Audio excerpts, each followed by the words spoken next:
Acompanhe comigo novamente a leitura. Disse João a todos: eu, na verdade, vos batizo com água, mas vem o que é mais poderoso do que eu. Notem, o que é mais poderoso do que eu, do qual não sou digno de desatar-lhe as correias das sandálias. Ele vos batizará com o Espírito Santo e com fogo.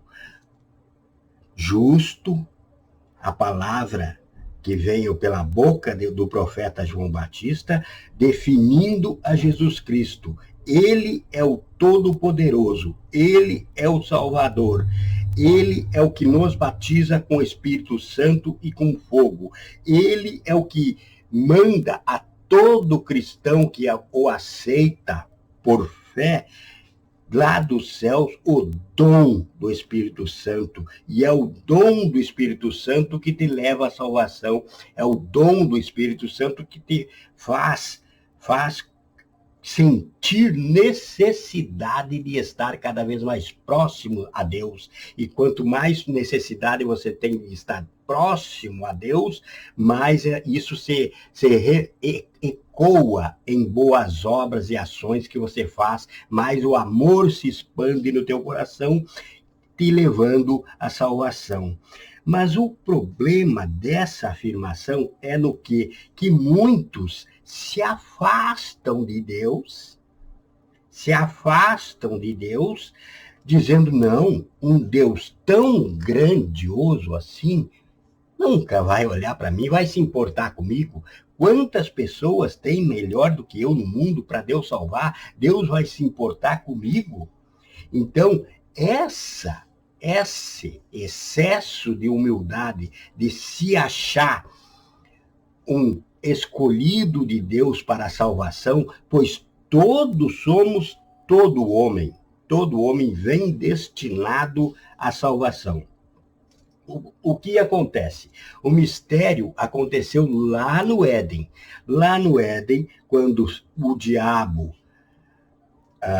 ganhou a mente, ganhou o raciocínio lógico do ser humano, do casal lá no Éden, ele ofereceu que eles fossem iguais a Deus.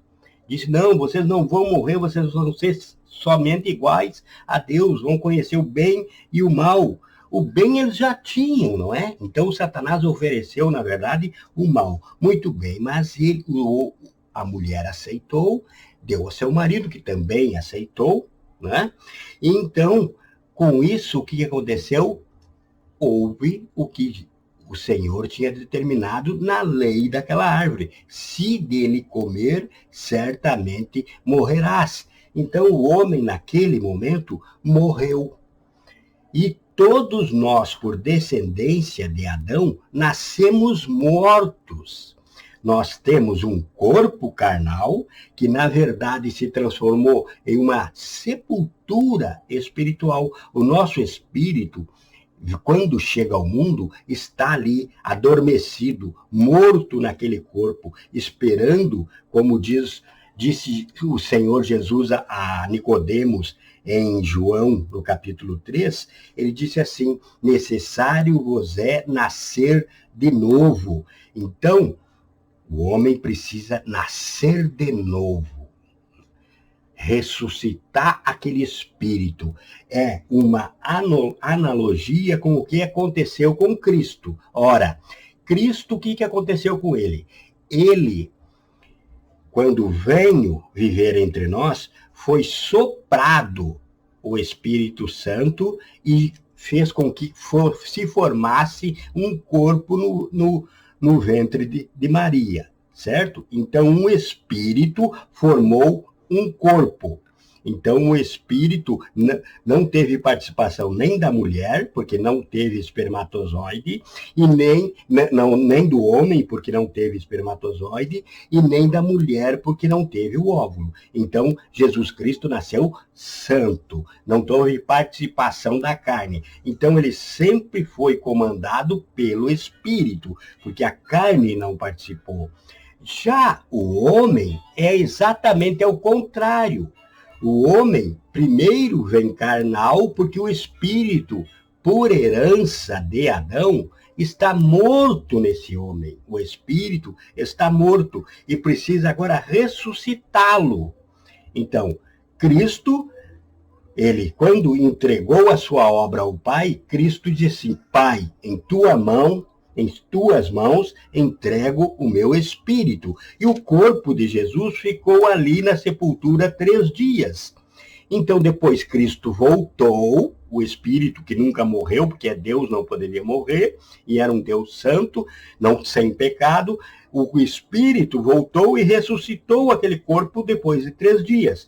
O homem, ao contrário, com uma figura que foi Cristo as primícias, o homem precisa ressuscitar, é o Espírito que Adão entregou nas mãos de Satanás, mas que Cristo, pela graça e misericórdia de Cristo, ele se fez como fiador. E agora, você aceitando a Cristo como teu Salvador, o que acontece? Aceitando a Cristo como teu Salvador, você ressuscita o Espírito. Então, exatamente o que aconteceu com Jesus, mas de uma forma contrária. Jesus ressuscitou o corpo, você vai ressuscitar o Espírito. Por isso que Jesus é as primícias dos que dormem, certo? Mas então, o que eu quero dizer com esse problema aqui de João Batista ter se colocado numa posição tão humilde? Você precisa ser humilde na presença do Senhor. Não entenda errado. Mas tem que acreditar que foi por você que Jesus Cristo morreu na cruz do Calvário. Você é um destinado à salvação. Venho para o mundo, houve o dilúvio. Começou a terra a ser habitada, houve o dilúvio. Todos morreram, a não ser Noé e sua família. Então, de Adão, teve uma sequência. Depois de Noé, hoje em dia, são mais de 8 bilhões de pessoas, fora os que já passaram por aqui e faleceram. Todos esses têm a mesma oportunidade de ressuscitar o Espírito. Então, você é digníssimo de ressuscitar o Espírito. Por que você é digníssimo? Porque Cristo morreu por ti na cruz do Calvário. Então, Cristo é o Todo-Poderoso, mas esse Todo-Poderoso se humilhou, se rebaixou, veio viver em uma forma carnal de homem, na corrupção da carne. Mas por que ele fez isso? Para te salvar a você. Você é importantíssimo a Deus. Nunca deixe o Satanás te dizer na tua mente que você não é importante para Deus. Você é importantíssimo. E a cada alma que se salva, há festa nos céus. Então, essa primeira perturbação, quando Jesus disse ali atrás, não se turbe o vosso coração, era para isso, para você entender também que você é um destinado à salvação.